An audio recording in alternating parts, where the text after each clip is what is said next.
Oimore nyakoro mgajwang geno mara enirio makare entarika ariyo dwe no mara pagariyo gana prariyo kod ang'wen kabende wasebedo kwa manyo ni wechego wasebedo katuche pachukare okinyi kendo waikore yo makare mago mag thieth mago mag siasa kaachiel gi mago mag tuke duto waikune chendo ni mara many piny nyaka kang'iewo pile ka wantie gi chendo ni mara many piny nyakoro mgajwang wadhi bedo kanyo gi wendo wa Eric Ochieng ma en japuonj.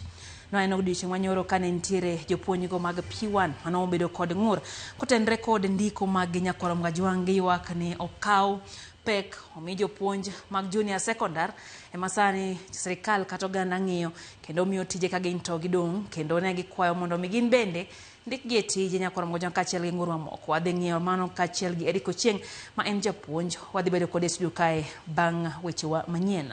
Kaka pile roko pachi lai mar ote machuok en 2-3 auchiel ono kabinde wantie live Facebook Ramogi TV KE Ramogi TV Kenya mbui mar YouTube magi thond weche. Ji abicho to bang' chiel mar kidi ruombore kuom gi gweng' ma Jomvu e kaunti ma Mombasa. We demand the immediate revocation of the board chair directive to remove the Dagane from this position. The action of the board chair appeared to serve the interests of a few individuals rather than the greater good of the hospital employees and the patient. Chenro mag thieth obedo gi ng'ikruok e osiptal ma Kenyatta University ka jotije ywak e midhiero mokwako tijgi. Skuma wiki nyocha wapidho kae kamuneno malachni waneno kodhi te lal mwayudo kanyo ting'o kothe mbolea to gi inputs duto te mwatiyogo koriwo koda kaleba. Pong' mar aora mayala okelo midhiero mar ola ka jopur mabondo bende ywago lal maduong'.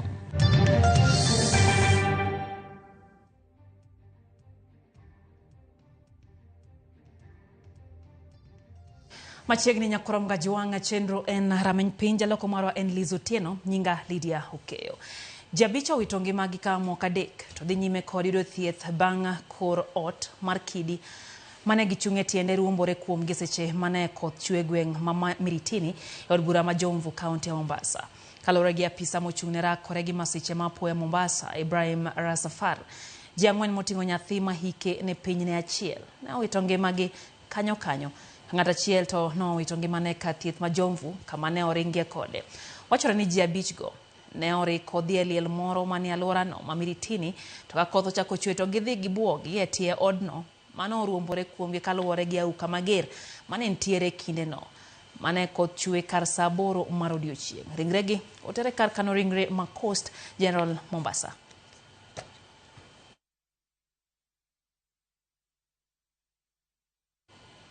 Mosanya na nyola kod familia wadhi mbele ni jopur mag gwenge Masako wae kar chung'od bura mabondo kaunti ma Siaya kwano lal bang' aora yala muomo ginge kendo donje puothegi jopur go ywak ni pio momo chambgi kaachiel gi gigi mag pur ka koro gikwo sirikal mondo mi okonyi kaluwore gi midhiero masani ojukogi. Jafwambo Freddy Komundi ntiere kod ler. Kaluwore gi koth masani chwe e gwenge mopogore pachoka, aore moko koro osechako pong' ka e gweng' Masakwa e kar chung'ud bura mabondo. Jopur mag alode kod olembe koro kwano lal bang' aora yala muomo genge ma odonje puothegi kendo yweyo alodegi. Pio ywayo alot manyoche ka pidho, osuga manyoche ka pidho kaachiel gi kodhi manyocha olo odhi te nyaka manyiwa manyocha ng'iewo mago dhi te. Oganda wa nyocha wapidho magi te ne wachiewo wayudo ka pi opong'o te odhigo. Skuma wiki nyocha wapidho kae kamuneno malachni waneno kodhi te kendo seedbed nyocha waketo ma odhi mago te pio ywayo te to nyocha watiyo gi manyiwa mang'eny. Koro gima timore ni lal man ka eni oduong' zaidi kata rabolo nyocha watemo be nitie kaka nyocha watimo pilot scheme mar study mar rabolo kanyalo time dho wath kae to mage te pio ywayo. Kopogore gi alode kod olembe ma pio imo, jopurgo bende wacho ni oulano oketho negi odundu kaachiel gi masinde magitiyo godo e goyo ne alot pi. Pipe na manyocha an go manyocha gogo pi be pi okawo dhigo te. Kata pipes ma nigogo pi girwa giywayo odhi te. Pipes nitie matindo maringe lowo to kore ka pipes madongo bende mitimogo overhead irrigation mago te odhi.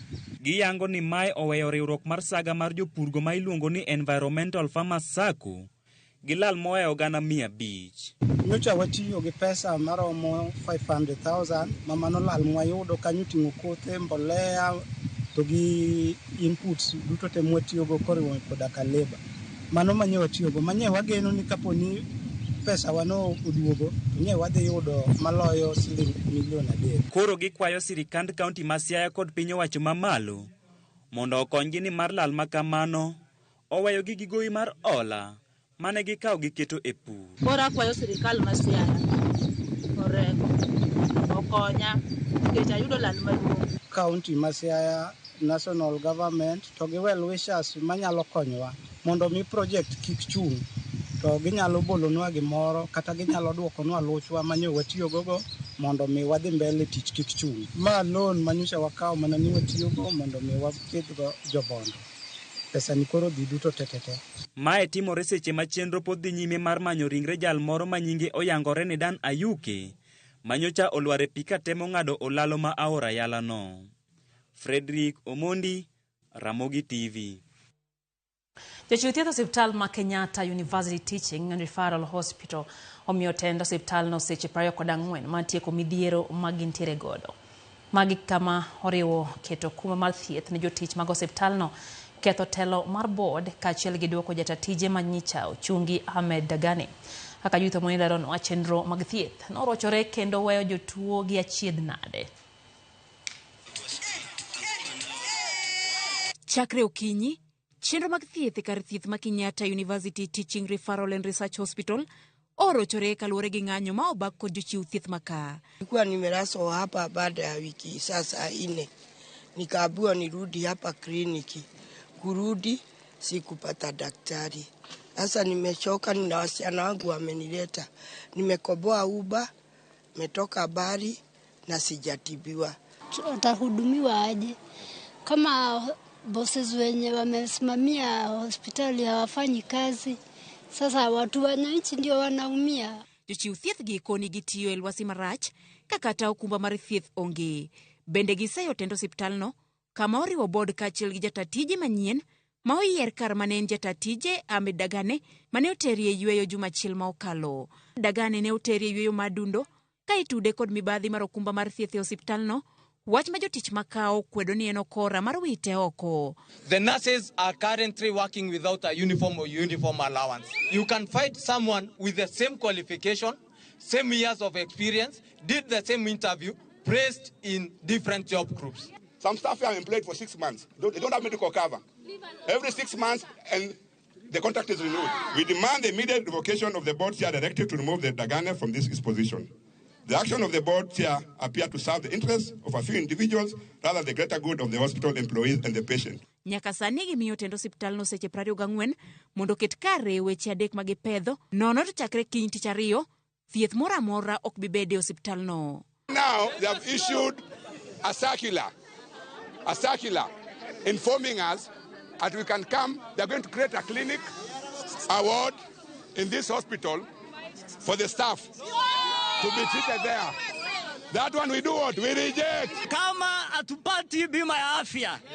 Masaa ni mangapi? 24. Kama baraza alitabaduliwa, masaa ni mangapi? 24. Na kama Dagane atarudishwa, masaa ni mangapi? 24. Ng'anyo mar jochiw thieth e osiptal ma Kenyatta University Teaching and Referral Hospital biro e kinde ma bende riwruok mar lakteche KMPDU nyicha obwogo mar dokie ng'anyo mana ndalo machuok bang' bago ng'anyo kuom thuolo ma hawo ndalo 60 e higa achiel. Judith Omondi, Ramogi TV, Nairobi.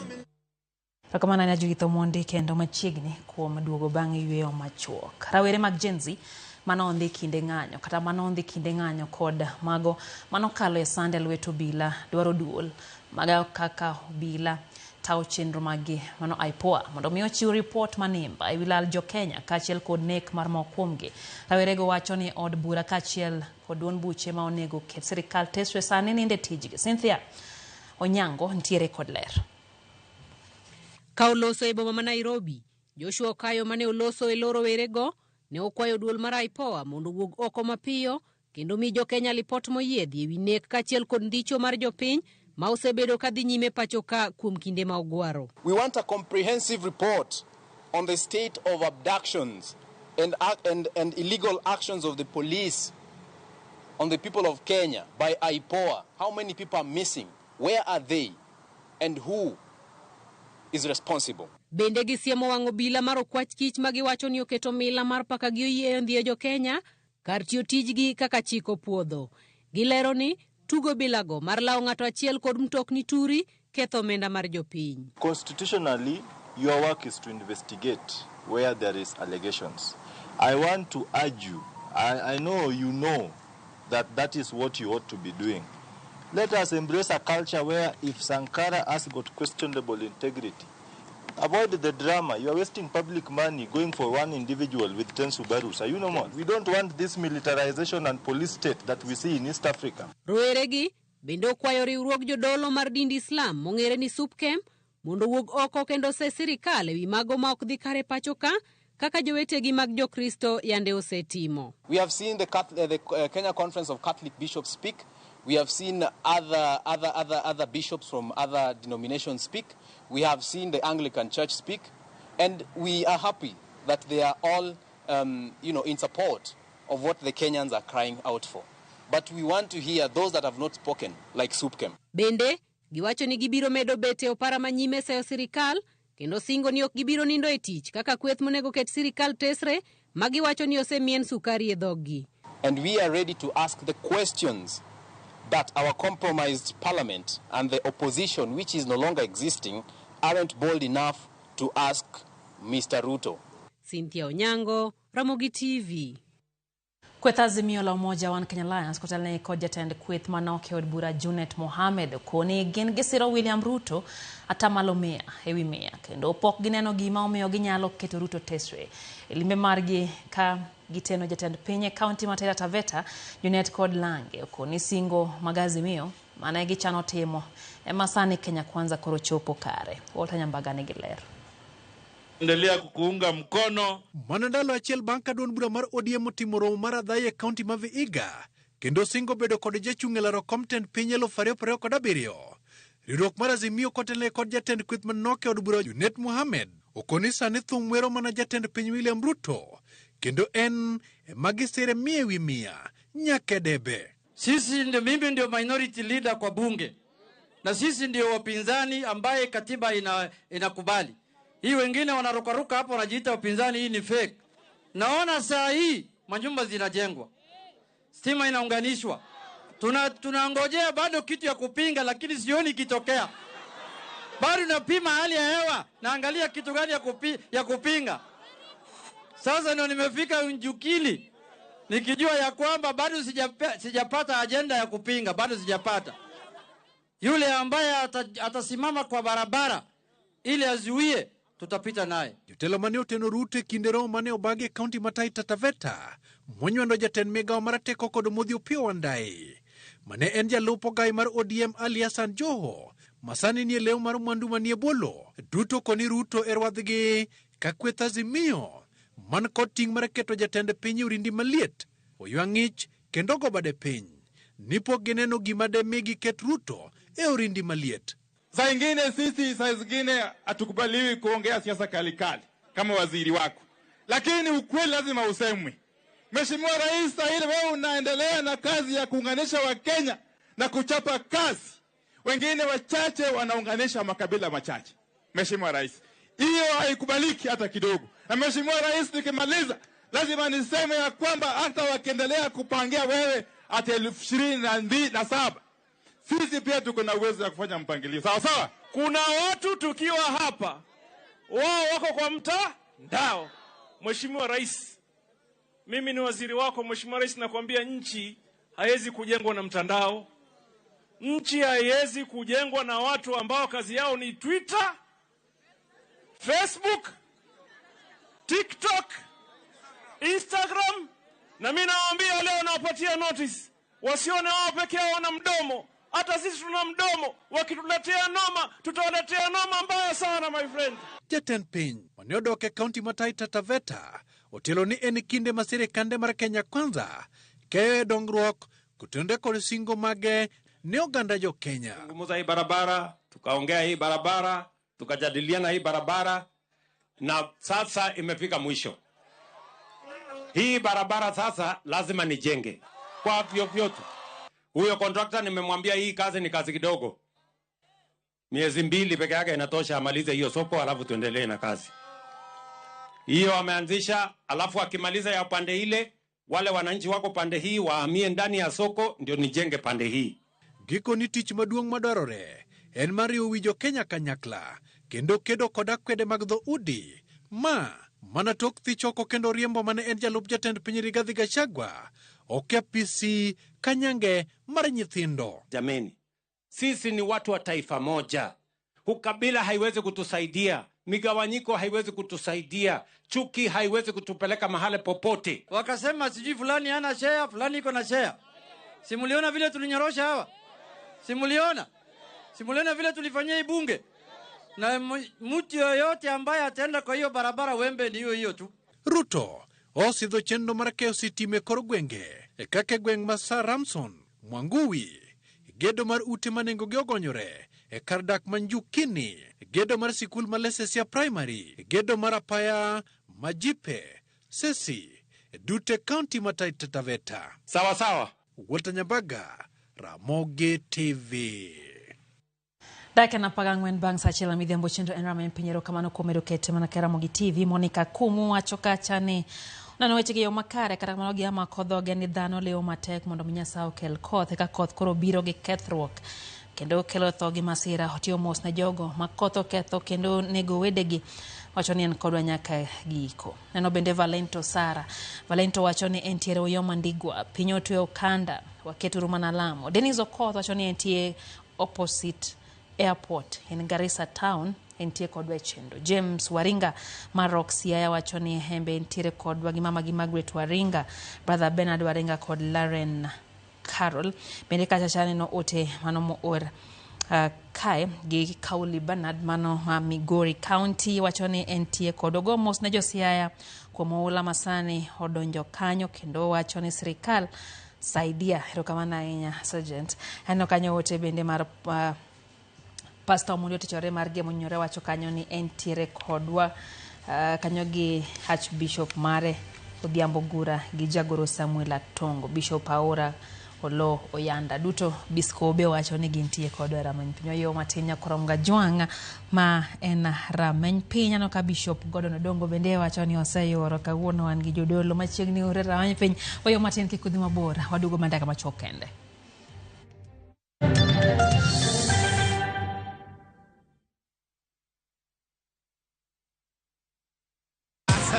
Win big in seconds. Aviator Shabiki.com inakupa the biggest multiplier in Kenya. Shinda up to 50,000 times your stake. Yani ukiweka stake ya 100 bob, ndege ipeperuke, unashinda 5 million within seconds. Changamkia Aviator on Shabiki.com. Not for persons under the age of 18.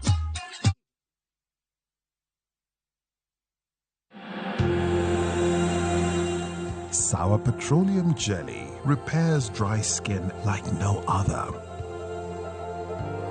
Easy to spread and moisturizes like no other. Non-sticky like no other. It's easy to spread and non-sticky like no other. Sour petroleum jelly repairs dry skin and moisturizes like no other. Great quality product from Pwani Oil. Nyakwa Ramogi. Joluone ogongero ni ng'ol nyalo yudi e wi dongo. Ma ng'ol ma oyuda kaduong'. Nokonyola gi ng'ol. Oyugi Dickson ne oyudo ng'ol e wi dongo. Makoro accept nyan ng'ol chakre class 8 men 2030. Ng'ol mane oloko ngimane chuth. Osiepene nong'oga. Jafwambo marwa Cynthia Onyango kolonwa matut sigand dak mar Oyugi bang' yudo tich mar ofis tame nikech ng'ol mare. Kaka dhano nong'iya, ajo ni kae kama ok dwar joma chal kama. Tich ariyo ni tarik 3 saa 1 kod saa 3 otieno mana e Ramogi TV. Kik bai.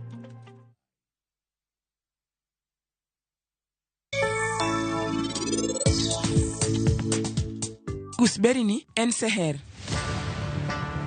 To ineno kodhi ni kodhi mating'o ni en nyathine.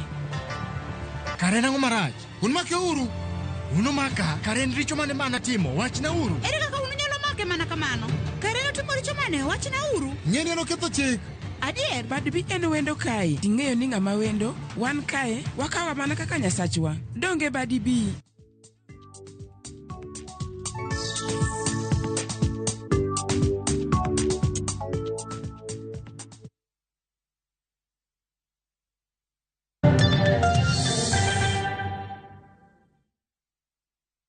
Machiegni kendo nyakwar mga jwang chendo en rameny piny wadhi mbele gi weche manyien tere e kaunti ma Homa Bay kama gavana ma Homa Bay Gladys Wanga kod duol mochung' ne pok mag omenda mag piny owacho mondo mi ode wang counties ma pod nitiere kod pek e lony mar kedo gi landruok kute mag ayaki e kinde ma itimo pok mag omenda mag counties. Wanga wacho ni counties mantiere kod pek e lony kedo gi landruok kute mag ayaki nyato counties ma oluoro nam lolwe moting'o Homa Bay, Kisumu, Migori gi Siaya pontere kod ting' maduong' e kedo gi tuono miyo pok mag omenda ma imiyo gi sekta mar thieth onego bed ni omedi mondo mi okony gi kedo gi kute mag ayaki. Okone riwruoge ma ok mag piny owacho ma osebedo ka chiwo sir ne counties e kedo gi landruok kute mag ayaki sani dok piny kendo manyalo miyo lweny mar kedo gi kute mag ayaki counties go gore piny. The revenue sharing formula that we have does not take into account the fact that some counties have a disproportionately heavy burden of disease of HIV.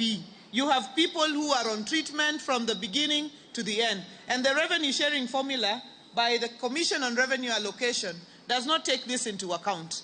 And we as the Lake Region Economic Bloc presented to the Commission on Revenue Allocation when they're doing the new formula, they should allocate more resources to counties that are dealing with the HIV and AIDS pandemic. The race is against time, but we will be catching up with time so that by 2030 we will have reached the end of AIDS. We have heard of the triple threat.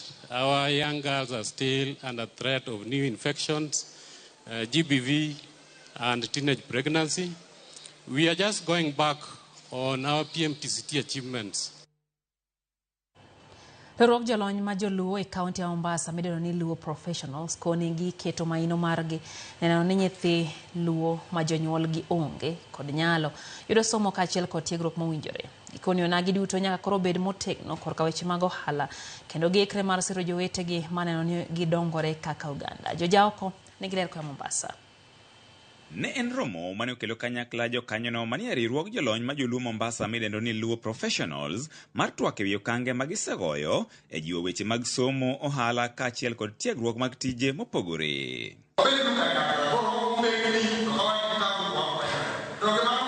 Kamati mochung'ne weche mag somo e riwruogno koni maino gi medo keto mar siro somb jopuonjre ma jonyuolgi kata wedegi onge kod nyalo. Last year ne you apply.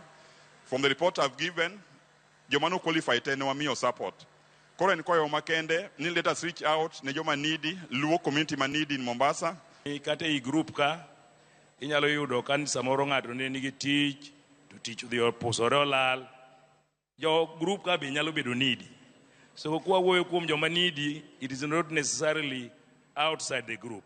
No winjo som ni wager college marwa mwatere jodalawa timiyogi discounting rate.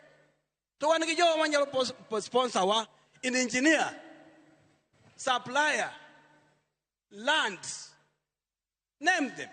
Koro kwa segero to miyogi discount. Hana paro ni mane partnership ma permanent. Kotel negi kod jakom Pius Okech, riwruogno mosebedo kachiwo kony mag somo e higa ka higa. Koni morgi en ya wang'o gando nagi mondo migi yud thuolo mar donjo kata tiyo e sectors mopogore e pachoka. King'iyo kweche ahinya, ti ibiro kela chaya kuomi. Ok wadwar ne jowa samatin to ringo kumachielo ja. Nyathina omoko. Wambe wanyalo puonjo nyithindwa. There's no little money. Ngenji imiyo bursary as it was 5,000, but last year wanomiyo 10,000 bursary. And I hope this year, if we get good money, we might even do better. So, colleagues, be encouraged. Be there for Loop. Be there for the needy Luo children in Mombasa. Partnership. Bed manago sepni manyalo luongi tich mondo iti mane osiepni extend partnership mok ni e Luoland kende kata ma oko upartner kaluwore gi kaka intie profes. Riwruogno oting'o laktache, okinde, engineers, jopuonj, jofwambo, obila, funde mopogore kaachiel kod johala e kind jolony mamoko. Kidhi ka Somalia ma ji gore kocha, Mogadishu nika. Kendo giherore ma Kenya ka gigore. To kidhi ka Chinese Square, mwando gi miyudo. To kidhi ka Wahindi gi India, iluongo ni Asia Community. Omiyo ka ng'ato ni hotel, to tende no te kata korach. Joluo dhi oninde. Gi demand the services. To kikucha hotel mar jadalau. George Aoko, Ramogi TV, Mombasa.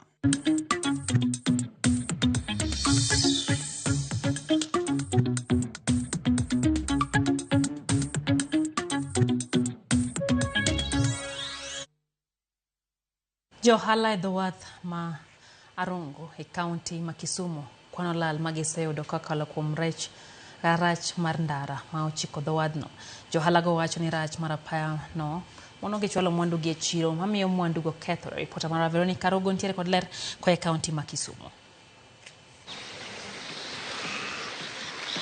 Koso bedo mar ndara malong'o mochomo wath ma Arongo. Johala wacho ni miyo giuso rech e nengo mani piny. Nimar ok ginyal chwalo mwandugi e chirni mamoko. Wantiere gi shida mar ndara. Seche moko wanyalo bedo ni wayudo kata ochonga kaka koro wamoyo chonga kani. Kaka lor chopo Arongo tek nikech ndara. Seche mwasaland kwa saa e tiyo mag lupo to wabedo kod chandruok nikech waonge kod yo madonje beach maber. Waonge kod access miyo rech bedo kod nengo ma ni piny, koro waonge kod yuto maber. Wakwayo sirikal ni mondo tem losonwa ndara mondo wayud ndara maka jolupo osa lupo to johandwa yudo kaka donje beach kendo kawo rech maka moro yietho osago nam.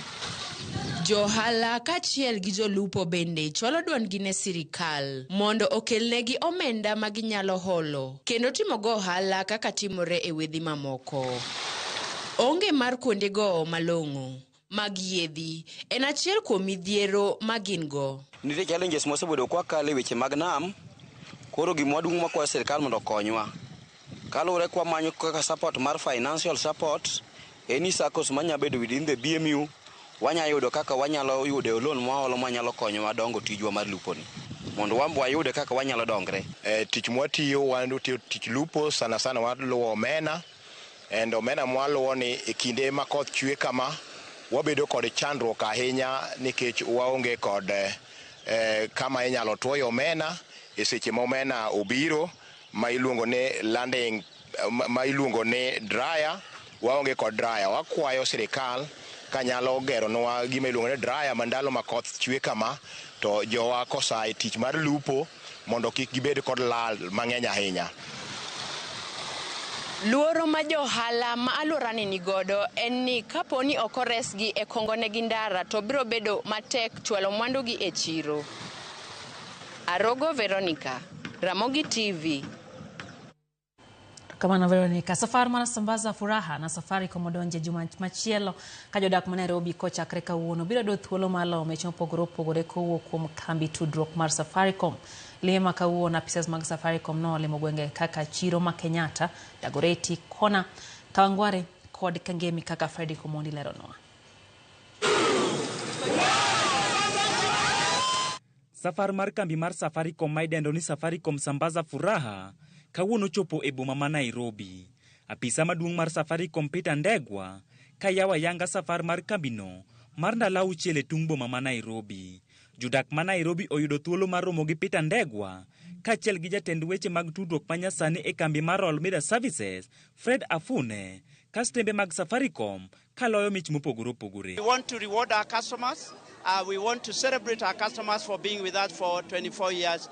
We also want to educate our customers about our products, about how to ensure that they guard their money and also data from fraudsters. But also we want to reassure our customers that their data is always safe, secure, and also our network is always on. Wananchi wametupokea kwa njia nzuri, wakisikiza vituo vyetu vya redio na televisheni pamoja na partners wetu Safaricom. Tunapatiana zawadi, tunasambaza furaha. Watu wamefurahia kila mahali tulikuwa, kwa hivyo tunatarajia Nairobi pia. Sasa wiki hii tuko Nairobi. Kocha koregi Kenyatta Market, safarno ne ochomo Dagoretti kona.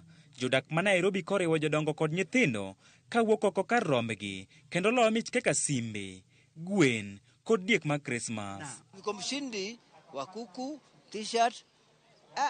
Imagine. Tumekaa na watu wa Safaricom, ukitaka pesa mkopo wanakukopesha. Wameleta ile kitu inaitwa pochi, mtu kureverse pesa yako haizi reverse. Sasa kumaanisha Safaricom wanalinda sisi kama baba na mama. Kuwuok Dagoretti kona, safarno nochomo kar dak ma Kawangware 56.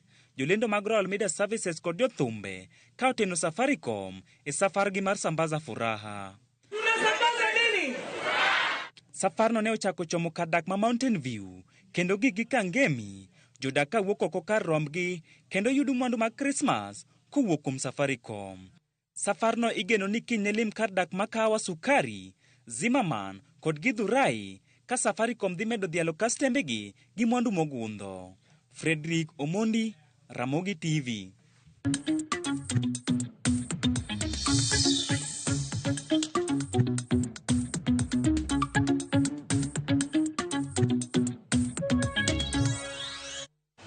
Chako kayo machielo nyakono mga juang Gideon Ndaya wacho kacha ni NT Kajiado Ramogi TV na reyo makare wacho no gomos na jogo makoth mapek osebedo karocho chenro gi koro governors ogoko mondo me ora kregio ula mar koth. Wayo matinya koro mga juang anyisi ni wantie kod wendo wa mabende osepo studio kama na japuonje Eric Ochieng wadhe ng'iyo midhiero ma jopuonj mag P1 no osebedo kakadhoe no eno kanyoro ne gibedo kod twak gi jofwambo ang no winy matut koten record midhiero magi kachiel kod ywak magingo ne duol no mandiko jopuonj Teacher Service Commission. Wayo matin kekidhi abur osebedo glizo tieno waduo daka machuok kende gi twak maramin piny.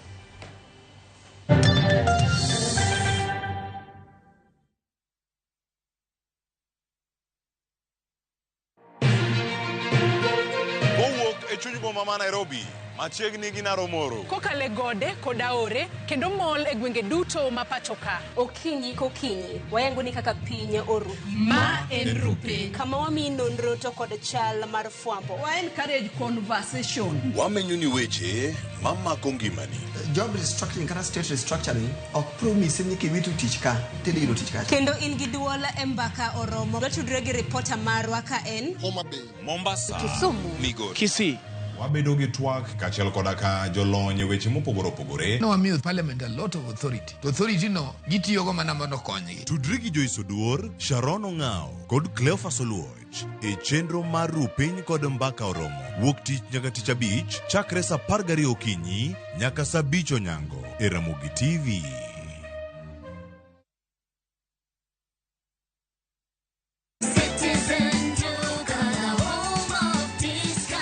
This week, Citizen Duka and Quickmart are bringing you an amazing deal on grocery shopping with Mama Soko. Enjoy skuma and spinach at just 20 shillings each, carrot at 99 shillings per kg, and onions at 69 shillings per kg. It's super easy. Just dial *487*5#. Choose what you need, make your payment, and get a message to pick up your order at any Quickmart supermarket near you. Fresh produce, great prices, and no hassle. Shop Mama Soko today with Citizen Duka. Citizen Duka, the home of discount.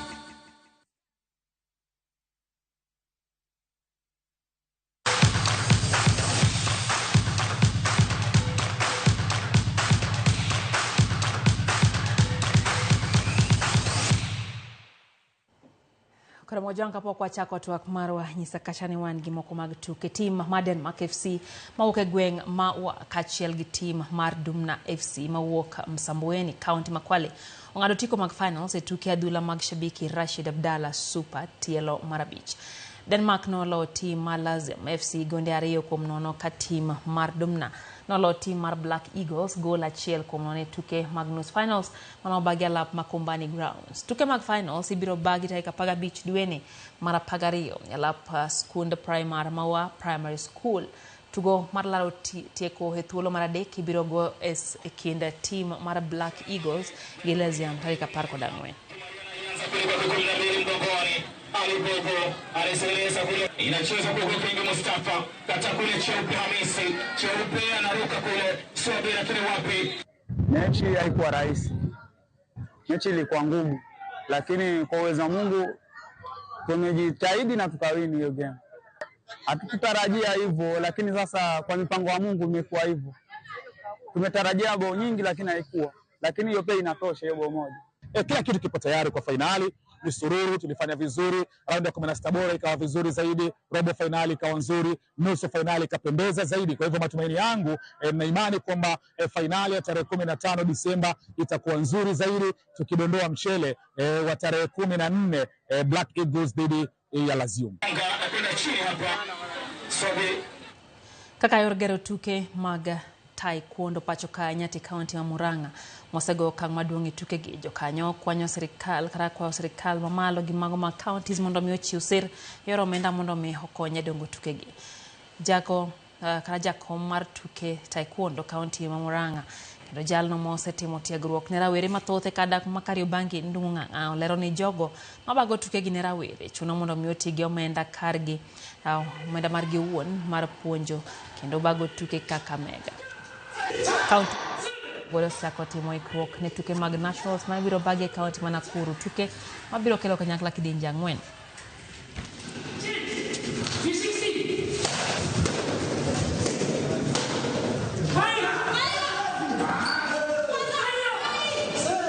Kuna training tumepitia ya kuweza kuongeza skills za michezo zenye ziko mbele yetu, na tunatumai ya kwamba venye tunanoa makali tutakuja kuwin hizi upcoming tournament za Nakuru na Nyanza. Ni mchezo wa kila watoto.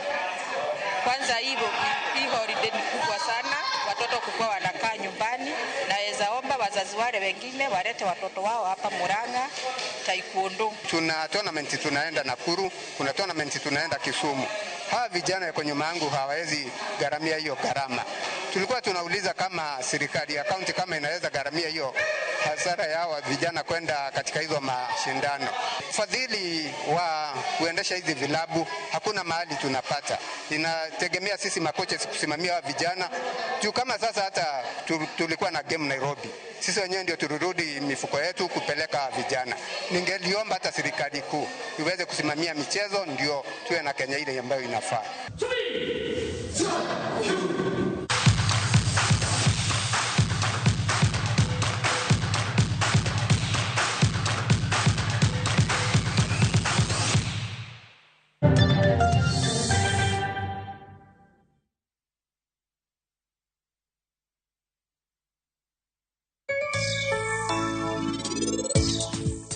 Karen ang'o marach? Unmake uru. Unumaka Karen richo mane mana timo, wachna uru. Ere kaka unyalo make mana kamano? Karen otimo richo mane, wachna uru. Ng'eni no ketho chik. Adier. En ang'o mana timo? Akwano winja, wachna natima. Let's open big doors that harbor progress. In all the places that we are. KCB ni yangu. KCB ni yetu. KCB ni yetu. For people, for better.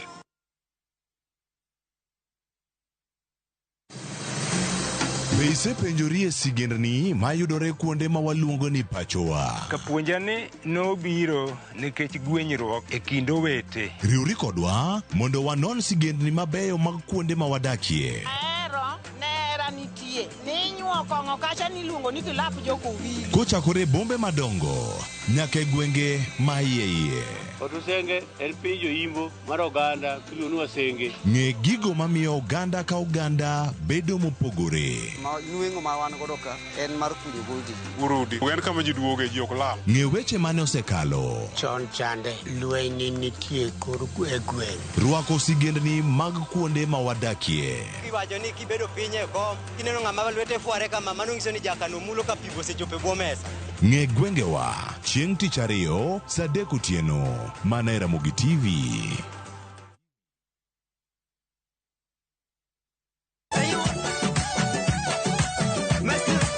Kiwinjo ni wuoth kata safar keli e coastal region, ang'o mabiro e pachi? Nyalo bedo ni wazuri wako wapi jamani, koso kwenye pembeni wapi. Dweni wadwa dendo chenro mar pur gi ohala ni coastal region edition. Edweni wadwa romo gi jopith mopogore ma bende nigi lony korka pith kata pur magin giwegi timonegi maber e alwora ma wadendo ni coastal region. Kata nyinga opogore, iluonga ni Mariamu, onere tich adek saa 1:45 mana e Ramogi TV.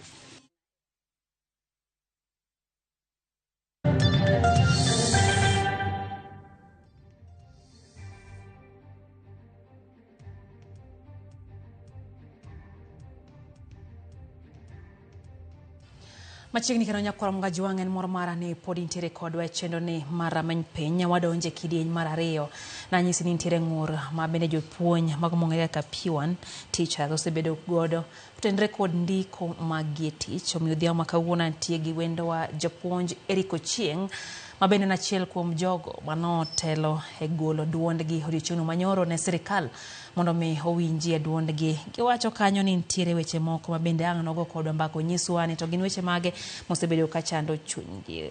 Eric, machiegni Ramogi TV, mwalimu ne pok wachopo kodi ramany piny kae mose oganda jo Kenya nyisgi ni in ng'ati puonjo kanye.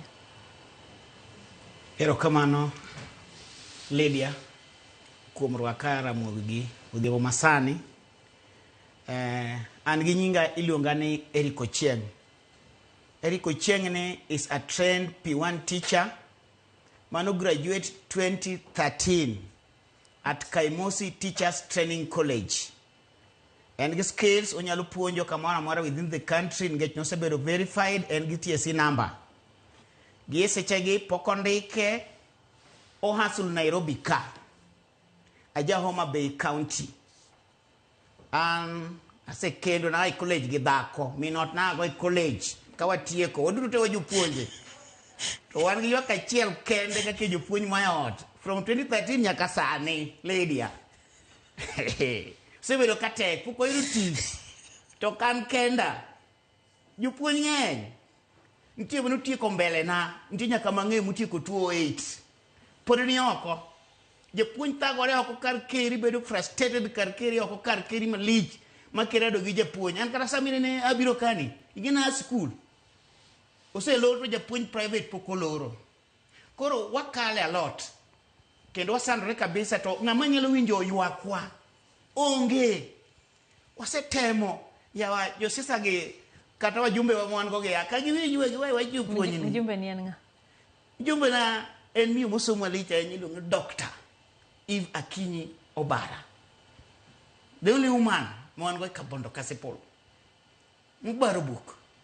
Koro wasetemo josiasa linti okwe wajupuonj. Kendo koro no chunowa kai koro wajupuonj mapok ondiki. Wamanyore. Ngech koro kwang'ewe koro piny ti somo lokore. Changes biro. Kendo gima nomedo bowa kabisa en lendo mane koro gol gi CEO jatendwa Nancy Macharia.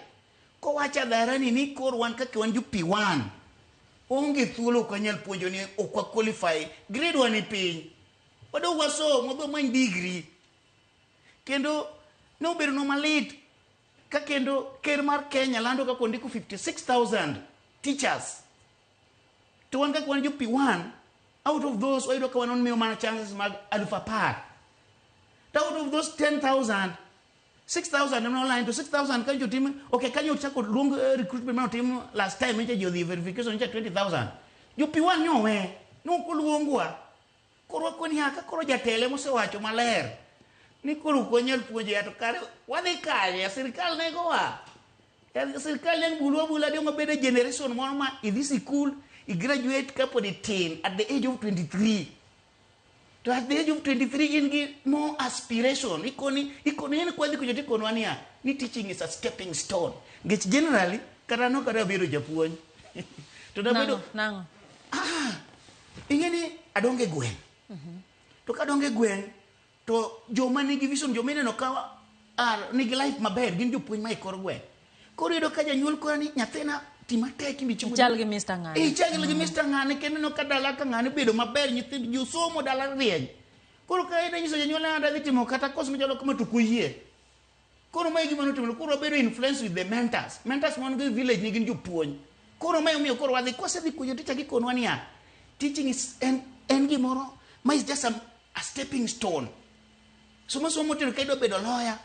Koro ineno ida bedo doctor inyalo tiyo michaki. Koro kudhi kama ni tiegi kaka japuonj. Yes. Joma tiegi nyisi ni ka en ma stepping stone idhi bed lawyer. Inyalo somo ing'ie for example kaka ing'ini His Excellency the former Vice President Kalonzo Musyoka. Ing'ini en japuonj. O train ka Asumbi Teachers Training College kendi kon. Koro kwenye ai. From bedo japuonj ma ng'ato bedo Vice President mo bed kama ni koro chako bed lawyer. Also me I can manage it. Koro you work very hard king'ini there are still opportunities outside. Koro kendi pesa nyundiki. Inyalo dhi timo kata losi timo gimidwaro what you like. Then kibiro oko kaledia. Nyathiwa. Otek. Given a chance in kaka nyathi kidongo ni dwa bedo japuonj koso ni dwa bedo Ana donge ni japuonj. Baba nene japuonj. Koro ka baba nene japuonj to anto koro no kana na be japuonj ka en. An ko na dana be engineer. To koro ko gik to baba na koro choko na nyathina yo mayot minya konyigo kata kero bedo engineer ana donge dala do. Baba en gi mona dek. Wa nyithindo 24 Lydia japuonj en ngada di mina dek okti. Ipono donge thawruok machana de kapoida kweno konyisi mani puonye shortcut nyathina kida bedo gima chalo kama tema kia kati bi bedo engineer mi do bedo no. Then I took it kida dhi somo maleta enya koche ko dhi college kuichu bendalo no sosion 2013 ukuru bedo guest of honor ibiro ko kota siany kaje se biro kono tema tek isomo tegno ka yagi gik mokariyo tema tek iyagi valid certificate. As take it tema tek this is the best place minyalo yude minot makonyi da. Lydia. Ni law instruction. Kina law instruction. Agi pokadi. Ane wenyari at the same time. Minot nyakad. Minot. Acha nyarkano. Kara kamano ni agi ber. Anyway, na agi ber lakin Lydia. Paren wan yare ot. Ingeni in fact aduga somo ka adi graduate kan 27 years. Koro ka gine kitimo tingole gimo 30 years ngini makende. Koro ngini sani ngini koro how you kain 24. I graduate kan 27. Oh. Tabedo asebedo koro nyana how 40 and 30 and how man afford ngeja 35 mutegno. Kadhi kwicho. Tupodo kane mbele Lydia. Jatelo biro to koni koro wano wadoga doge school Lydia. Tada koni jopuonj thagore. Ti jopuonj mano somo ngini jopuonj mano somo no puonji gi janyuol. Ngini sa janyuol no sepa. Ino puonji gi well wishers wede jomone ni nyathini riek wa mak bade opuonji ngini ko sigol to we kodi ngini mai ngama no mako bade ino puonji kara ni yudo kata sponsor no dhi nene jomoko ndie mano uso se lo ange nyathi ma ange japuonj moro kabisa pod wata makode en lo mane wuon go miye mano miye ne nyathi kich koro kano se kalo pento pesa onge lo pecha mo ka ouso ne japuonj moro otero jopuonji ko geno no kotieko to kweni after all bro ng'iyo lope up to date kijana onge kata lo en in fact edo kubiro kata nyawo kata nduru. Eric nutero kwayo odiochieng' manyoro ne untiere gi twak gi jofwambo. Yes. Nyiswa ni to gin kwayo mage muchwalo mudwaro ni mondo timnu gi sirikal pono ni intiere moko apisa mag piny owacho ma bensa ne koro neno chenro ma kamae gin kwayo mage ma untiere go Eric? Lydia, kwayo namba 1 wadwaro kepo madiera, transparency. Makata ko kaw ng'ato to I accept ni ng'ani to noloya okawe tok mar mibadhi. Gima wacho mar mibadhi Lydia. In gi seche gi samine na wuoyo kani. Ntie nyathi manotieko college 2022 ma puonji school. osendege sirikal. Nyathi mi puonjo. Ma puonje klas 6 dong do tieki. Kero do timo JSS moko bodogo timo ma puonj ka to tieko ma sirikal osekayo tieko 22 ose otieko ndo semiye. Ni puonje kai ni setieko training. Kapoda yuti. Oh. Yes. To nitie jomo puonjo ma tiyo kata sani. Titi dingeni tiyo college 209. Dipo ni nitie ka kuwinjo ni kepo ne kawe yor ngero. Ema chando waka gima chando waka lady umi wacho ni onge transparency gini. Ingeni angi certificate mar P1. Kenda abedo proved ni anaja puonja no mpuonjo ge TSC komia. Ipuonjango. An apuonjo atimo ni option A, ntie option A gi option B. College atime option B. Awa keli lady apoki ngeni ukija puonja ne japuonjo waleri kaka gine bet nyathiwa. Transparency gima kelo gini ma wacho ntie ubagusi kae. Wacho ni ja 2022 osendike permanent and pensable job. Utiyo kendo chamo sara kendo kao loan. To ngama notieko 208 209 pokondike. Ja 208 ondike gi certificate ma ingo no. Mani yudo cha. Ma ingo 209 cha to ja 20 koro wapenjere to criteria manene yo ma sirikal ngieto koni ya an ngani certificate ni koro kone ga kao ma okoromo. Certificate ni mondo kora kao. Koro ngini ngama notieko 2010 ni en kori ko indo gi dhi sikul iro ko kidhiro mondi puonji to ja 2020 manutimo certificate muchal rugoni okomi thuolo. Koro ma to koti sebedo kioro. Igni tell lady. Kendo kiki wono yot. Agima da chalo machaka koni. Sirikal UTSC. Gichalo gima koro gikwalowa. Lady ngeni katiko 2013. From 2014 ntigi milo ni verification. Ile endo sirikal ni advertisement. To gira ni team gi milo ni verification.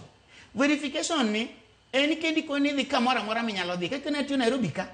Ada dhitim verification anya ulunga kata Migori inganda idho garika atiyo gi fair ile verification ki in gi hope ni sirikal dika lady aonge from 2013 nyaka ka wuon poda timo verification poda timo iele tingini pesa ni madhi toke yudi lady gini nwach malit nginti joma ndalo moko konwa nia kaluo opong misi nafasi Northeastern Mandera koro dhitem bat lady Bisa gombo di puonjo Mandera. Ungamonde Lydia. Gigi tek. Lydia ingena sigo kama dhetu verification Mandera. Koro ne in ready mar nyaka Mandera. Tungo nyisi ni kure mantie thuolo. Bene yudo. Ina ndi kujoke dhetu do kajo gwengno bendo ga ngap giro rojoge gi. Villagers. Ngani wakanya. To seje mimo Nairobi kani. Ingeni akanya kama Mandera pesa di lady. Alifa uchia. Ndikende. Duogo alifa uchia. 12,000. Pokenindo ngamingeo. Kidhi ichopo ni tido ka jogwengno ga ngap. Wambo wan gi jogewa. Lile tingini sirikali muko ni late kabisa. Ichugi pesa ni wito. Koro ne dhi tiduogo. Tudo ngiduogo kan kenda. Kidhi tido mana college mates. Ya chal ma jomudhi mosore leida. Yani ngamise budho de. Udonje reunion. Koro verification wa kwa sirikal. Gin gi nyingi wan gin gi details wa. Kagiye. Portal nitiere pinjindo the digital. Nyathiwa giwe maya watch verification wasetime igni apar. Koro itime gi pesa di. Verification to no gimama hii pesa mani dhiti photocopying adu kwa ID ikwe gik magengo. Nyaka nitimi ngaya pod serikal ok ya. Koro chal ka gimiterie. Dongina na kama koro photocopying benete. Koro verification achiel kuom gima serikal ong'iene ka ginyalo konyogi gin gi details wa. Giluonga ni dich fill form. Isebo the failed moromo. Namba 2 Lydia. Kagiro ndiko maber mondo bet transparent mondo wambo bedo well convinced makada kadong awode umabe kama. Ayena dong gigi miluongo ni merit. Atiko higa mane? Year of graduation. Katiko 2010. Ongetende kao je 2015 Lydia. Kwa ikawa je 2010. Kesa kawa je 2010. Gino be in progress kamano. Nonge ngabro lalamika. Kaso ka gichagi akanya. Kajana ni kuro gichagi dondwa kabisa. Ngichwande en P1. Gichagi nyinti kalo maro manade. Yudo distinction. Yudo credit kosija pass. Ineyo dango. Lydia, ana yudo credit. Yes. Yudo credit. Kuro ka gisecha gibiro kanyo. Kuro ka ni okao ngane to no yudo credit no yomba. I'll be convinced. Kuro ka ginyalo ngiyo gikaw ji according to the year of graduation. Makada ka chance wuok to ok nwa bed gi malalamisi ngech wambwa gombo ni ng'ama ne ni mbele cha ing'eni ng'ano kuongo ni giga lidi ng'eni gina bingi retirement age weri gima na tulo kendo ka ng'ona okone go ilungi ng'ato ing'eni ne at 55 mane monge lakini mana gicha ge chuno mok chuno go at 16 en ng'eni ng'ato nyalo wuok Kenya ka opogore ng'ato nyamuoje to seche ko toriere tir madhi go gicha piny oduoga at 55 kuduoga at 55 ing'eni sero mo 40 pokondiki anyisi an gi nyaka jo 47 years of the retire kapok ondiki pokondiki makala kedo evidence anyalo golo ni nitie be usedwaro gombaka gi TSC uyud kod gi thuolo mar wuoye kod ka kor wuoyo ni ko sasa timore ding'eny muori Lydia mondo mi achop ka kata machago koko jopuonj ni bang'a jopuonj ni bang'a jopuonj mol Lydia wase ndiko barua watimo gimiluongo ni professionalism we took our time wandiko barua wa address to the TSC CEO Nancy Macharia wakone our demands our grievances mondo kage nyalo konyo agi konyo Lydia I took my time and adhi kata viral ka dhi ka TSC house asedhi mabedo piny don Nancy to no komiwa lakini the jomono yudo kanyo ne gi address wa kendo ne gi listen to us to ni kuno after 1 week wadhi do answer Lydia up to date put bueno that mona karang Lydia wanani wadhi kanyo 2 weeks back ngech ingeni no kuno no dhi sikul to pesa onge ko kandika kuno dhi 2 weeks kono mane gima no chiwo kono 2 weeks back kwa kanyo Lydia steps mose kaw wan chako bedo piny ngech madam ko duokowa wadhi wajumbe wandiko kisungu mwan go mag jo primary ngini kanyo nitie jo graduate bende wantie nyaka gi jo certificate wapogore kisungu nitie makara sani miketa kisungu Lydia denga wachni wandiko kisungu wa mwang'eyo to the parliamentary group muchung education ndiko 2 letters one to nyiso gina wanyiso gi kwa mwan godo our grievances gik mwagombo ni mondo temnwa e sector mar education karkiri mondo kikwa bed gi ywak wadhi Parliament Towers, Dom Towers, wadhi. Wandiko barupa ariyo. Achiel wandiko ne the chair, the Parliamentary Education Committee. Machielo wachako wandiko ne the clerk of the National Assembly because wangeni the clerk up to date Lydia in short. Pokwa ido the result. Pokwa neno the result. Koro kwa kanyiru time benedhi. Ngechingeni wan bende watema sani. Emoda watema kapok jodhi gine. Ngechingeni kwa yo school ngeni wadoke private cha. Private kidoke. Kachi ngini yungi ngama gine kitu kana malise ko absent samoro ng'ato nyalo penjore ni to ka in gi tiche private imanyo mar public nango diponi mar public ber molo mar private ng'ato penjo kamano nikech wacho ni at least iwacho ni ne in school Lydia waduoki ber moloyo awacho ni ber question no ber Lydia okwadagi Kenya ka nyalo bedo ni nitie problem mag tije okwan kendwa mwaywaki all sectors ywako okwan kendwa but sida mwan go private mominyo kata koro nyumiyo koro kata koro wajok this government is not caring for the teachers ingeni gikoni nyithindo mopuonjogo Lydia nyithindo gikoni mag sirikal kendo gichaki wacho nyithindo magipuonjogo gimiyo gi jopuonj mobedo trend gi sirikal koro adanyisi ni ngeni giwacho ni gol gimiluongo quality education mondo nyathini gimiluongo ni quality tingeni private ka sirikal ok oketo nitiere ka gida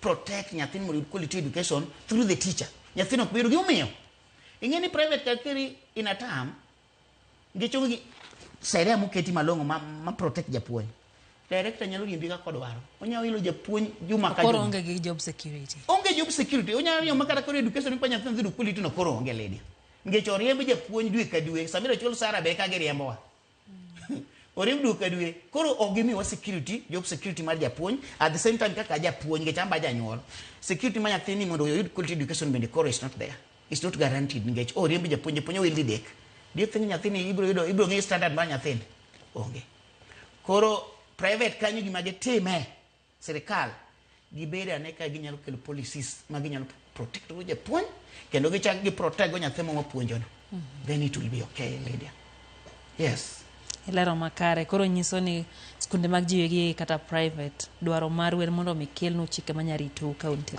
manyalo protectwa Lydia ngene riembi makata salary ok mi do you see high class Ing'e ka gima so painful makata sama igona simu ing'e an gi nyathi e class ting'e ni ok ni sirkal okia ipani sirkal gionge gi jotend gi ma e ground kuonde go mawuotho ing'eyo to onego bed na yueyo lit sana private schools pod this school Lydia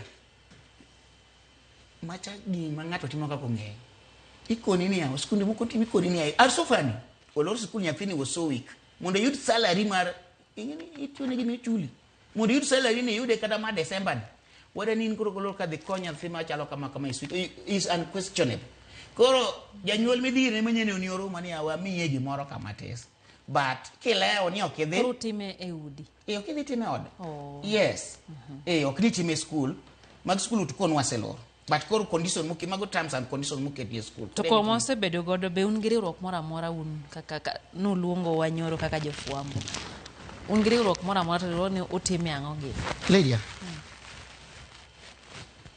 wan gi riwruok miluongo ni unemployed trained P1 teachers dhoni pok obedo registered but wan gi wariwore we are communicating get sama biro kari kar kani waluongo ne okach the whole country wan gi representatives e counties gi 47 wan gi leaders wa whereby we collect our ideas to awacho gima kata sama ne awacho kani awacho gima onyisa kata japuonj mantie Mandera gima awacho kani ibiro yudo japuonj mantie kata Turkana same thing Kaluo same thing koro wan gi riwruok wan kaka wuoyo lady koro en redo poko yange lakini wan gi riwruok yes koro ere gimuchano ponono ni kwang'iyo sirikal sani to adier giwacho ni gidwa kata tero ji odhi otie pinje maoko ineno kipango rawere kacha gidwa tergi loka mondo gidhi gitiyo kokono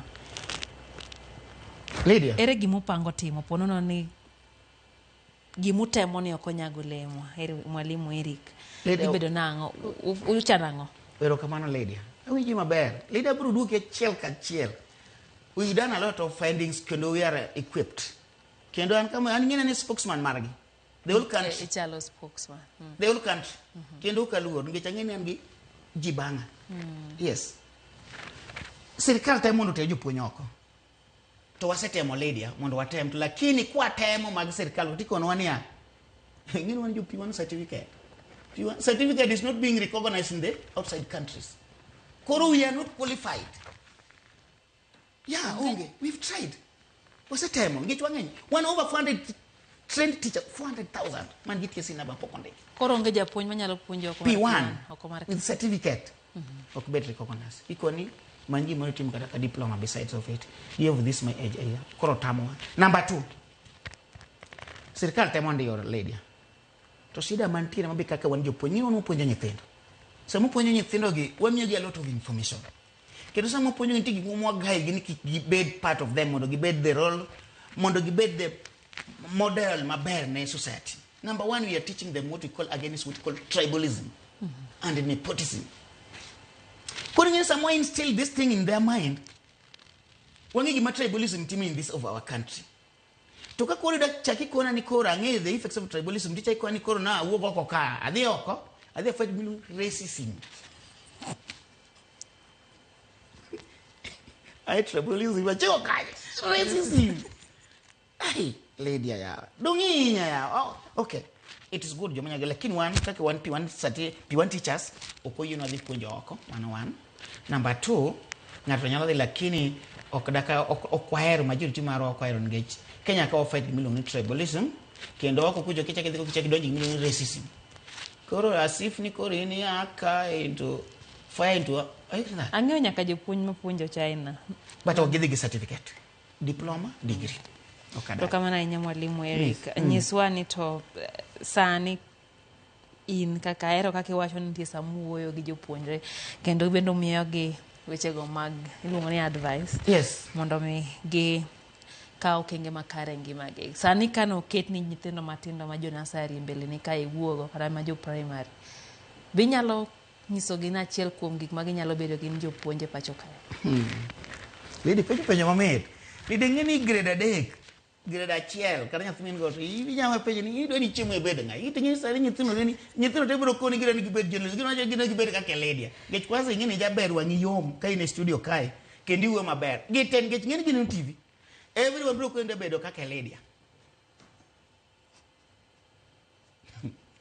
Koro sani gi sechegi according to my profession Lydia nyathi mapuonjo my class 3 ipenjogi ni when you grow up what would you like to be?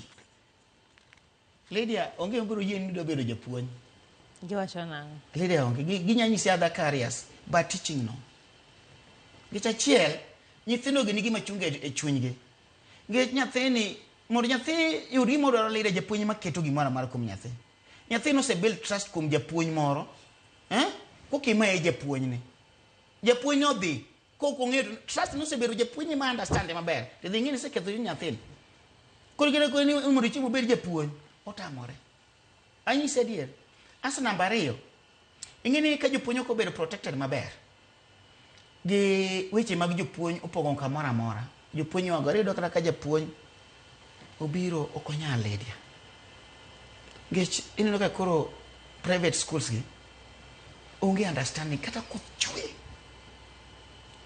ng'ini te kuonde moko mwikwe kata rusa kata tax nyonge ikoni mondo mi rusa nyaka idhi kanyo in person iting'ini ni mi inyori japuonj no school ka koth ogoyo nyathini neno kaka japuonj neno ka koth ogoyo japuonj we kata mood japuonj okuyo japuonj hey teacher leo you are not happy also alafu ng'ini de japuonj moko ma arjuni gikono nyathini adier ginyise nang'o? Ginyiso nyithindo nang'o? Ok obedo treated giwacho onge tinde ing'eni Lydia system masani ing'eni with this CBC kida kono nyathi sani nyithindo gi mwagolo sani upogore kodwa wakoni upanin kata kodgi e ot nyathini reason ka ng'ama ng'ongo kendo nyathini onge mokian ngech nyathini no donje social oneno gik moko e TV oneno gik moko e simu gik moko is well informed makara sami neno kora wuyo ka yogore ka ng'eny nyithinda koro nena mamoko biro chako mago na simu ka mabe kora wacho chandruok mon go ari nitie jopuonj mar very genuine kendo ginyiso nyithindo the real challenges magidhiye kendo ka nyathi winjo ni japuonj winjo ka nyathi koni japuonj in pok ondiki ticha nani ameenda wapi ikoni huyo amechukuliwa na serikali we have to tell them the truth those are kind of the things that we have to build on kids amechukuliwa na serikali tino nini mwaka ninde ruje pumo ne bi iwinyo no dhi kae gi serikali gi serikali not koro ber gin gi that information ini siko makati ino ke dhi gi nyeme nyale koro kara nyithindo urumia ingi to Lydia nyithindo urumia mabaya nyisa di ni sani in the near future want to be benwago mobedo japuonj sani mabiro gi kikake sani kiseng'eni ok ndiki jopuonj ni onge magombo I just wonder ni society mani mwabiro bedo go in the near future emadwa penyito mwalimu ere future mar puonj kae ng'abro puonjo nyithindo maya Lydia ka serikali okoloko the policies kokoloko oga nyathi mbiro bedo gombo bedo japuonj gi right now uko bedo gi teachers anyisi from the point kada nyuol tema nade kaka no chunwa ukbiye ngech ng'ato kaka an for example I'm a teacher an nyathi no ok daka gom kana nyisi mondo bedo japuonj ngech obro thago ngech nyathi do rito igni di mode kandike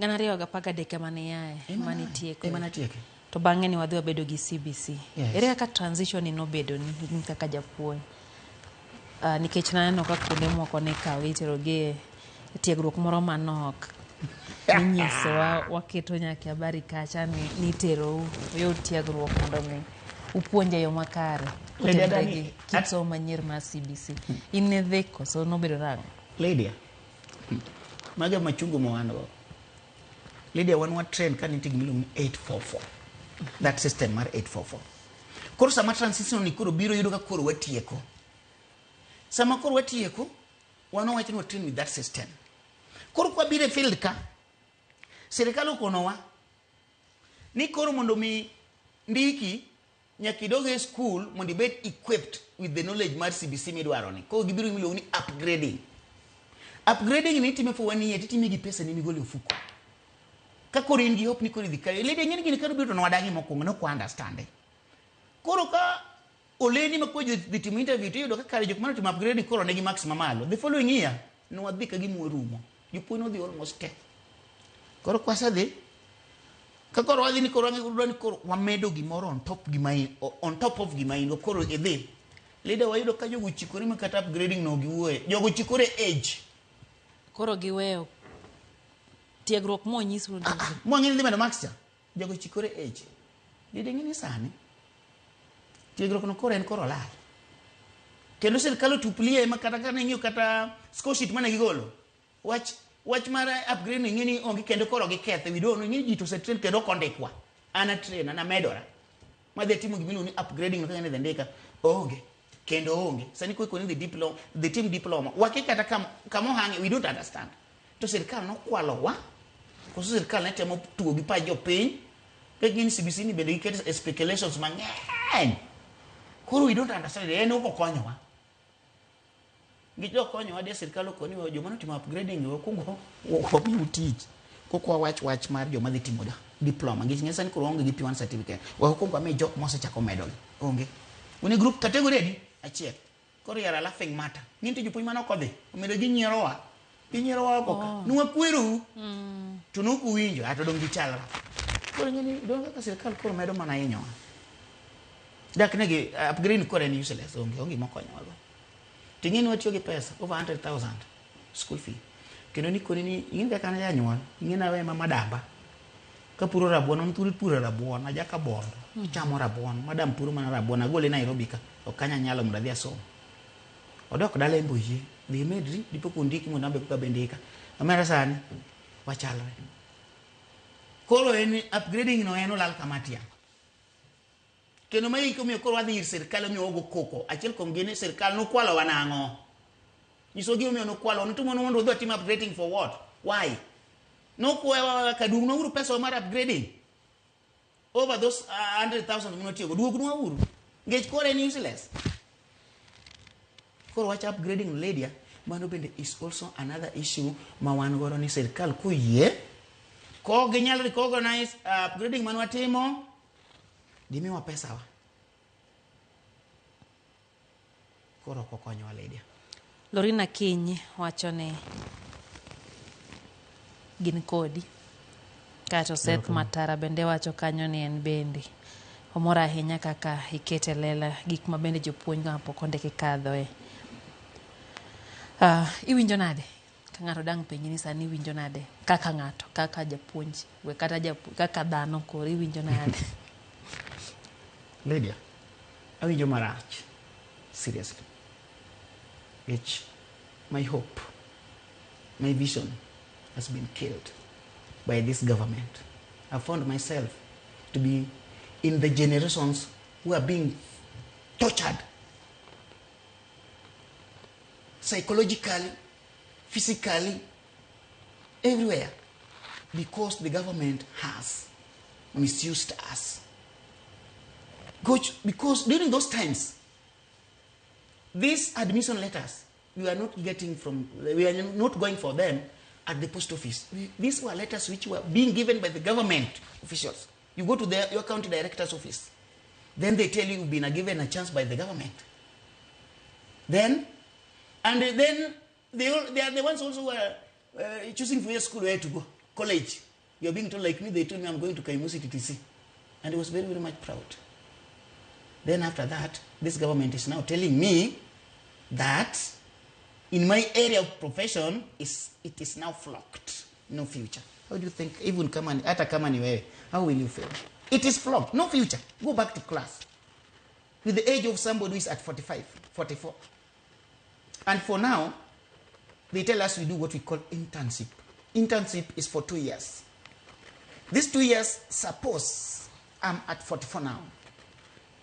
I go and do that internship. Suppose they give me a chance right now. I go and do that internship for another 2 years. At what age will I be for me to be guaranteed to get that permanent and pensionable job at 47? So, the government has killed my vision. the government has made me, I'm useless. I've become a laughing matter in the society. Okinya bedo useless. Let me tell you. Let me tell you. Nyathi Nyasaye puonjre wacho weche mabeyo ewi ngimani mondo kata nyathicha bedo gi geno bro bedo maber. Lydia, this time round, hii wakati wa kudanganya mtoto. Let me tell you, I'm a teacher. Kori nyiso nyithindo nini? Let me tell you, Lydia. Sani ken nyathi awat, is nyathi the reality. Ka sirkal loko ka ginyalo sector mar education mondo bed gi moro ma kake education moro machon mane ji some tie yen onge kata class and people became professors. Tell them kid reality moro don konge. An ngina dongo ka ngeni katiko college. I'm guaranteed kama kech mane gima ne babo nyisi. I'm guaranteed ni sirkal dhi miya teach. There is chance. My person is there. So they lied to me. No, my dad passed away. They lied to me. So, as per now, with this generation, call us spade a spade. So, if you want me to tell, to lie, to give hope, I'm a hope. To give hope, and the government is not also giving me hope. You want me also to give. God is there. God is there. God is there for everyone, really. But, and we are all equal before God. And if God is there, why is it that now you graduate a classmate, you even attend a grade more than of him or her, has been given a chance to teach, yet you are still not there? Is it the God of equality, or is it the government which is trying now to bring something into our mind that there is no God, there is no what you call equality, there is no, are you getting that? Is it God or is it this government? Which criteria is this government using to sideline your certificate and take the other person's certificate? Which of course he got a pass, yet you got a credit. How did they come? Which kind of discrimination? How are they discriminating your letters? Suppose wangekuwa wanafanya year of graduation. Then another thing, wangali kitu inaitwa age. Juu kuna wengine wamesoma kama wako age. They did not get the opportunity. Yeah. Wengine wame-hustle, wamekuwa watchman, wamefanya other jobs for them to raise that money. Alafu wanajikuta wameingia TTC kama wako like even 30s. So they consider for us year of graduation, then they also consider age, and then also they look the performance. Nobody will be crying, Lydia. But Lydia, you know I'm a national leader for this untrained community. Poda wacho ni geno pod nitiere bro buoge waboluongi kaka koro ine kom machielo mbele ka. Lydia nitie point manade kelo wache gi dhulu. Wache. Yiena. Kwatieko wadongi dakariyo. Lydia weche to ng'eny. Koro wacha point nino. Lydia, other counties osendike jopuonj ma jomoko gin e 2019 2020 mane kama geringo gidhiye. Kidhi other counties sani tiwacho ni 2015 piny ne in kanye. Mano Kenya achiel. To one counties ma Kaluo wan pod wan gi nyaka jatuo 2010. Tibeni nikech samoro telo pok ochopo e gwengewa ne wasebedo ni wan kuma Lydia ni miyo oganda mane ni sirikal kinde makalo. Lydia, ng'eni mano gima kanjie kata oganda ma sirikal, this is a democratic country. Kendo resources mobile this country obedo distributed according to the region. Wan gi major language, wan gi major groups in Kenya. Kuri doka Kikuyu ng'eny joluo ng'eny nitie shares mimiyogi. To ng'eni kos mar puonj ka, sama sirkal lando gini, gitimo that we call reasoning. Kaka demi mluya, kaka demi jaluo, kaka demi ja Kikuyu. Tiyudo ka koro kuonde mamoko gine 2019, wan pod wan 2010. What is happening? Wajumbe mwan go kata leaders mwan go kata ka gipenyo what is happening? Dipone gine magi uso chances wa. Lydia, ada kelio aja tribe awewe kaka jaluo nagi sana. Lydia, in the last 2 years, Lowland ikaw jopuonj. Tingeni jopuonj jomikelo ka ngin kisise gi poda. Gin other tribes emopongo kanyo. Neighboring tribes emoponjo kanyo. To un nyithi joluo ma that surrounding community ngin umitimo puonj oko kaute. Mera wesa makoro nyicha winjo kage yuagore kar kiri ni jopuonj onge Luoland onge jopuonj. Lady ngeni ne giketho gilo di localization ng'ato koro dok gwenge. Ingeni tribes mana gigulu giro dok e gwenge gite. Skudi maka luonge jopuonj. Ngeni givin giye tribe moko ko biro doje ka gidhi giloko Kiswahili ka giselo duoge e gwenge gi gin gwenge gi jopuonj oro wan gwengwa onge jopuonj. No sai nya mwalimu. Koro mgajiwang mano kanyo duond jopuonj mag P1 geno na en ni gibrodo ka gikonyore en gima lit ahinya ka gino mari tore king'iyo gi wang'i ahinya bang' higni modhuro. En oka MCA ma county ma Homa Bay Kanyada East mano Mheshimiwa Eric onyisa penja kacha nonro magi hang na tudi kode. Ondango go embaka dipoka oyudo kaka hang nyalo konyoru jatelo oya Homa Bay County mana kari kanyo haobogo kabo tudo gane kode mbaka to ne wonyisa kacha ni nitie ogande toki kendo ma en gima koro nyiso ni kata koro yud kumoro to nitie oganda mathoth bende mapod onge kod geno ta winjo akiwacho ni Luoland wachne tek mokalo geno en ni wachne chopra jotendwa ka nitie yo moro amora minya konygo jopuonjwa mondo mi yer kage nyalo konyore mano e geno marwa ka wamenyo piny kawuono mano na men piny nyinga Lydia okay riti masani orom sa 3 chenro mar oyimore Lydia.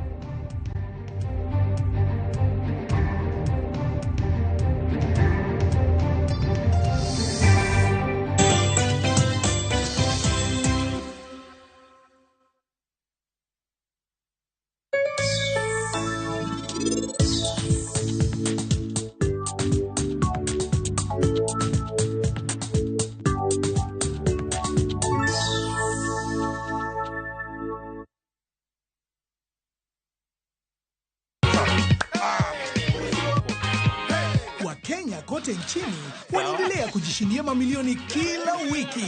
Nimepata hiyo pesa sasa. Bonyeza *487*3# weka 50 bob tu upate content na point 50 za kuingia kwenye draw ya 50,000 kila siku, milioni 1 kila wiki na grand prize ya milioni 3. Ile kubwa sasa. Hata mimi natamani milioni 3. Jipambe na content nyingi zaidi uongeze chances zako za kushinda. Jipange na view sasa. Hii mchezo ni ya ukweli.